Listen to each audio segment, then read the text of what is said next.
এই জাওয়াদ কারিম একজন বাংলাদেশী বাবার ছেলে। আজ থেকে ২০ বছর আগে এই অনলাইনে ভিডিও এগুলা কিছুই আমরা যখন বুঝতাম না, তখন প্রথমবারের মতো এই জাওয়াদ কারিম প্রেম প্রীতি করার জন্য একটা ডেটিং অ্যাপ হিসেবে YouTube তৈরি করে। সেই YouTube অ্যাপে সে প্রথমবারের মতো একটা ভিডিও আপলোড দেয়, মি অ্যাট দ্য জু, আমি চিড়িয়াখানাতে।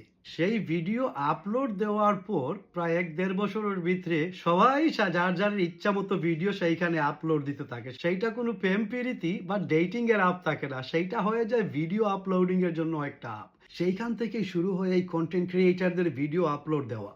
কিন্তু জাওয়াদ কারিম যে ২ জন বন্ধুকে নিয়ে এই অ্যাপটি তৈরি করেছিলেন, মাত্র $1.6 মিলিয়ন দিয়েই অ্যাপটি বিক্রি করে দেন। তারপর আমেরিকাতে স্বাভাবিক একটা সাদাসিধা জীবন যাপন করেন। কিন্তু আজকে YouTube কোটি কোটি ডলারের মাল। কখনো ভাবেন নাই যে উনার এই স্বাভাবিক ভিডিও আপলোডিং করার জন্য একটা প্ল্যাটফর্ম আজকে বিশ্বের সবথেকে বড় প্ল্যাটফর্ম হয়ে দাঁড়াবে। ছোট ছোট পদক্ষেপই কখনো বড় জায়গায় নিয়ে দাঁড় করায়। আসসালামু আলাইকুম।